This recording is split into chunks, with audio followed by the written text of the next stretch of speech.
Hello दोस्तों, स्वागत है आप सभी का अपना गुरुजी पे। आज की इस वीडियो पे हम लोग बात करने वाले हैं सैम्स ओडिशा पोस्ट ग्रेजुएशन का स्पोर्ट एडमिशन के बारे में।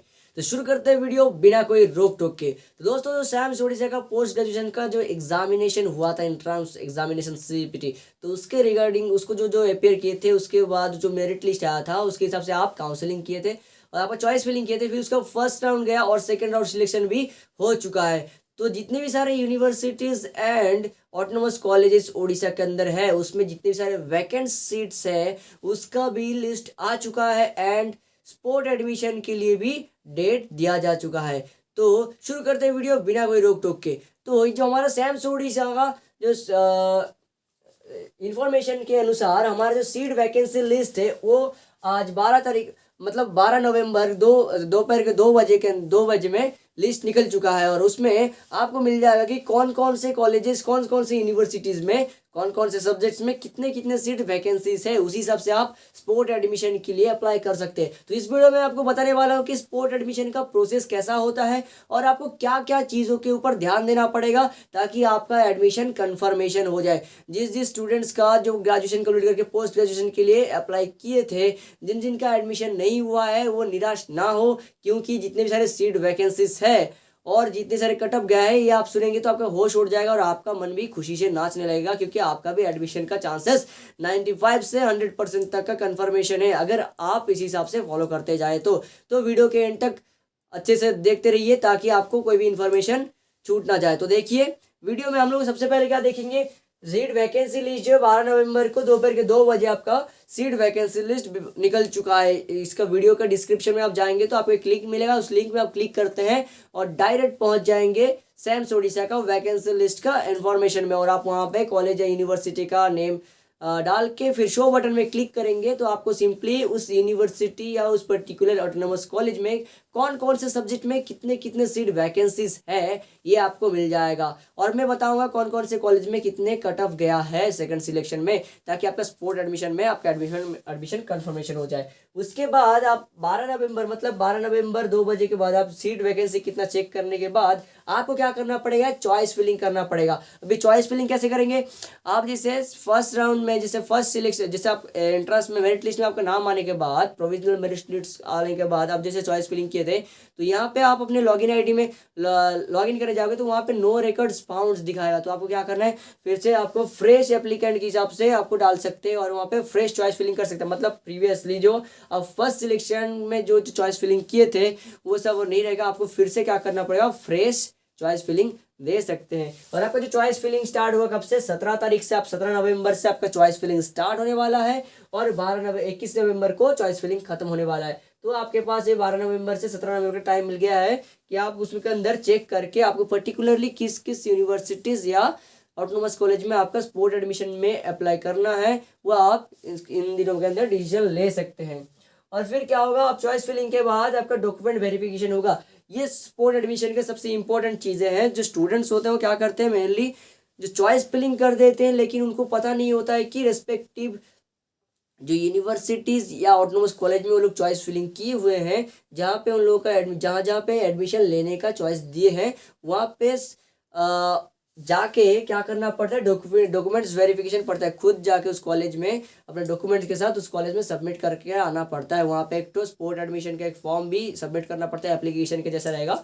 उस एप्लीकेशन फॉर्म के साथ आपका मार्कशीट, ग्रेजुएशन का जो ग्रेड शीट है वो वाला, और आपका 12th का मार्कशीट और ऐसे कैस्ट सर्टिफिकेट वगैरह लेके आपको उस रेस्पेक्टिव यूनिवर्सिटी या कॉलेज में सबमिट करना पड़ेगा। जो जो जिस जिस यूनिवर्सिटीज़ या ऑटोनोमस कॉलेज में आप डॉक्यूमेंट सबमिट किए होंगे वहाँ पे ही आपका सिलेक्शन होने का चांसेस है।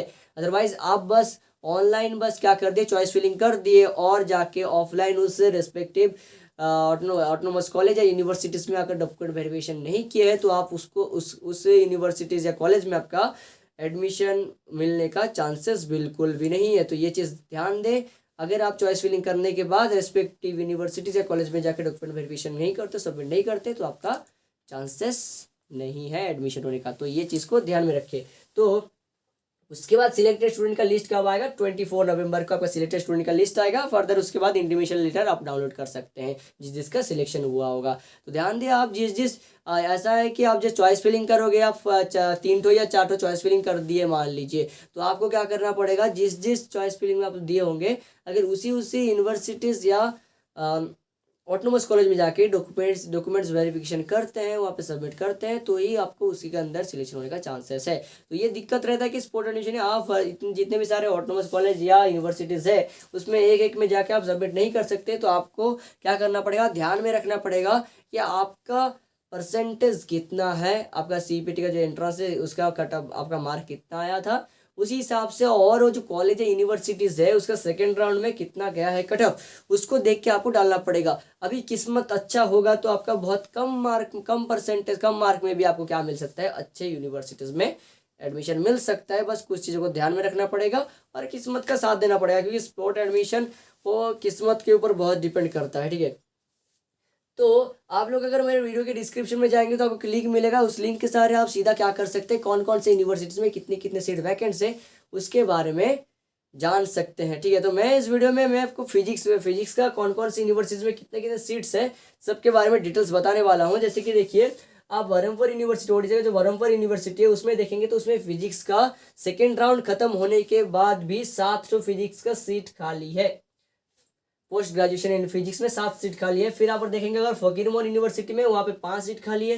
कलांडी यूनिवर्सिटी में 5 सीट खाली है। राजेंद्र यूनिवर्सिटी में 4 सीट और रेवेन्सा यूनिवर्सिटी में 7 सीट खाली है। संबलपुर यूनिवर्सिटी 5, उत्कल यूनिवर्सिटी में 4 और महाराजा श्री रामचंद्र वंजदेव यूनिवर्सिटी में 4, खलीकोट यूनिवर्सिटी में 2 और गंधार यूनिवर्सिटी में आपका 3 सीट खाली है। तो ये क्या है, यूनिवर्सिटीज़ में ये फिजिक्स के लिए इतने सारे सीट्स खाली है। तो आपको चॉइस भी ध्यान में देखना पड़ेगा, क्योंकि यूनिवर्सिटीज़ में कट ऑफ ज़्यादा जाते हैं। अब इस यूनिवर्सिटीज़ में आपका अगर मार्क CPT में 50 से 60 के अंदर आया है, फिर भी आपको अगर किसी दूसरे ऑटोनोमस कॉलेज में मिल गया, फिर भी आपको मान लो जो ये यूनिवर्सिटीज़ में पढ़ने का मन था, तो आप डाल सकते हैं क्योंकि चांसेस बहुत रहेगा। ठीक है, अब आपका चांसेस कब बढ़ जाता है, मान लो क्या होता है, अभी रेवेन्सा यूनिवर्सिटी में क्या है 700 सीट खाली है।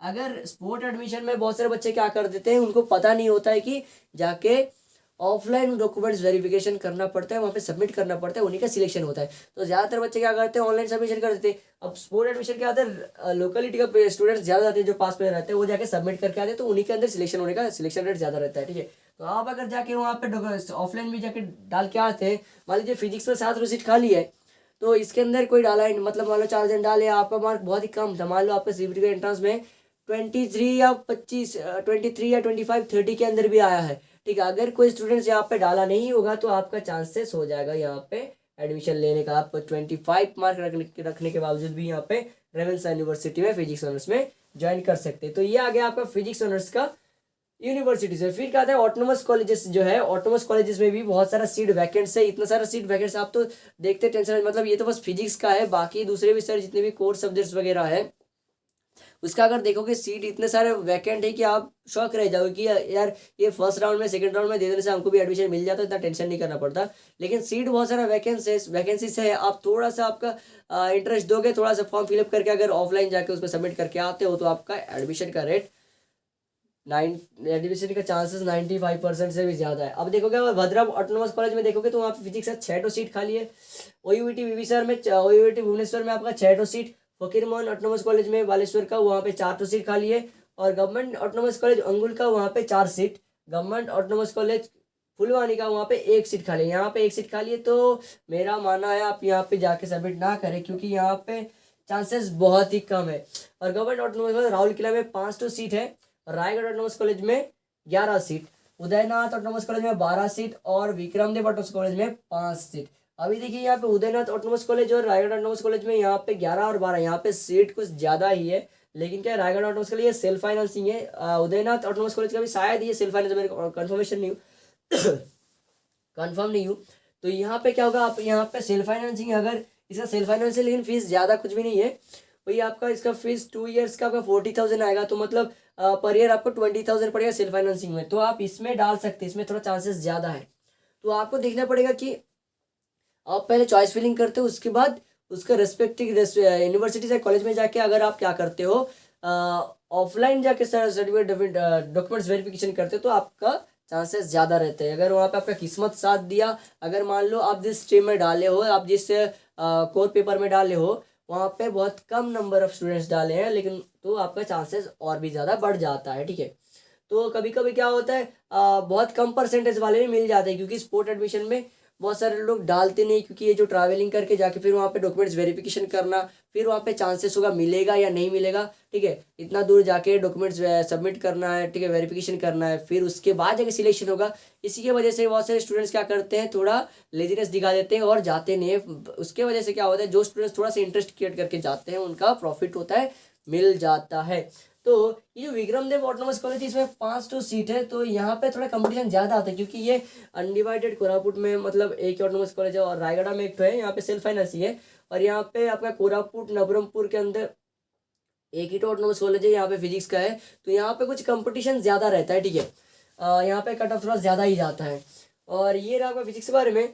और फिर क्या करोगे, आपका और इसके साथ और एक बेनिफिट्स है कि स्पोर्ट एडमिशन में आप किसी भी दूसरे भी स्ट्रीम में डाल सकते हो। जैसे कि आप बस सैम्स का CPT एंट्रेंस एग्जामिनेशन अपेयर किए हो, चाहे आप फिजिक्स का किए हो, केमिस्ट्री का किए हो, आप दूसरे सारे सब्जेक्ट्स में भी डाल सकते हो। जैसे कि आप जर्नलिज्म एंड मास कम्युनिकेशन हो गया, इलेक्ट्रॉनिक्स हो गया, फिर एनवायरमेंटल साइंस हो गया, ये बहुत सारे दूसरे भी PG कोर्सेस वगैरह सारे यूनिवर्सिटीज़ में, ये यूनिवर्सिटीज़ वगैरह में है, तो उस पर भी आप क्या कर सकते हो, MSc कर सकते हो, PG पोस्ट ग्रेजुएशन कर सकते हो, ठीक है। अभी क्या होता है, ये जो कोर पेपर होता है, कोर पेपर में कंपटीशन थोड़ा ज़्यादा होता है, ठीक है, स्टूडेंट्स का यहाँ पे नंबर ज़्यादा होते हैं, इसलिए क्या होते हैं, बहुत सारे स्टूडेंट्स को पता नहीं होता है कि बस फिजिक्स पढ़ने के बाद बस फिजिक्स, उनको पता होता है कि बस फिजिक्स में ग्रेजुएशन किए तो पोस्ट ग्रेजुएशन भी बस फिजिक्स में ही कर सकते हैं। फिजिक्स पढ़ने के बाद आप पोस्ट ग्रेजुएशन इन्वायरमेंटल स्टडीज़ में कर सकते हो, इलेक्ट्रॉनिक्स में कर सकते हो, इलेक्ट्रॉनिक्स एंड टेलीकम्युनिकेशन में कर सकते हो, मास कम्युनिकेशन में कर सकते हो, जर्नलिज्म में कर सकते हो, पॉलिटिकल साइंस में कर सकते हो, अप्लाइड फिजिक्स में कर सकते हो, अप्लाइड फिजिक्स बैलिस्टिक्स में कर सकते हो। ऐसे बहुत सारे सब्जेक्ट्स हैं जिसमें कर सकते हो, और उसमें कंपटीशन बहुत कम रहता है और स्कोप भी बहुत ज़्यादा रहता है। देखिए फिजिक्स में करोगे तो उसमें स्कोप गिने चुने है, लेकिन दूसरे में अगर आप करते हो तो आपको स्कोप्स भी और भी बहुत सारे मिलते हैं। आपको ये प्लेन लाइन के हिसाब से और भी बहुत सारे स्कोप मिलेंगे, और वहाँ पे कंपटीशन बहुत ज़्यादा कम होगा, ठीक है। इसलिए आप और दूसरे सारे अगर, लेकिन दूसरे सब्जेक्ट में आप अगर स्पोर्ट एडमिशन डालते हैं तो आपका क्राइटेरिया होना चाहिए आप सैम्स और सैम्स का जो एग्जामिनेशन है उसको अपेयर किए हो, शायद चाहे वो आप किसी भी एग्जामिनेशन अपेयर किए हो, लेकिन सैम्स का अगर एग्जामिनेशन अपेयर किए हो तो PG का दूसरे सब्जेक्ट्स में भी आप डाल सकते हो, ठीक है। जैसे जर्नलिज्म, इलेक्ट्रॉनिक्स वगैरह में डाल सकते हो। So this is the information about the CPT Odisha sport admission. अगर इसके रिगार्डिंग आपका कोई भी डाउट्स वगैरह है, अगर कुछ जानने का, इन्फॉर्मेशन लेने का है, तो आप कमेंट सेक्शन में बता सकते हैं। तो ये मैं फिजिक्स का निकाल के दिया हूँ। मैं चैनल के लिंक में सीट वैकेंसी का वहाँ पे लिंक दे दूंगा, अगर वहाँ से आप डायरेक्ट जाके चेक कर सकते हैं। या अगर आपको दूसरे केमिस्ट्री या बॉटनी, जूलॉजी या दूसरे पेपर का भी ऐसा चाहिए तो आप मेरे को कमेंट सेक्शन में बताएंगे, तो मैं फर्दर वीडियो बनाने का कोशिश करूँगा। धन्यवाद, जय हिंद दोस्तों, फिर मिलेंगे अगले वीडियो के एक इंटरेस्टिंग टॉपिक के साथ।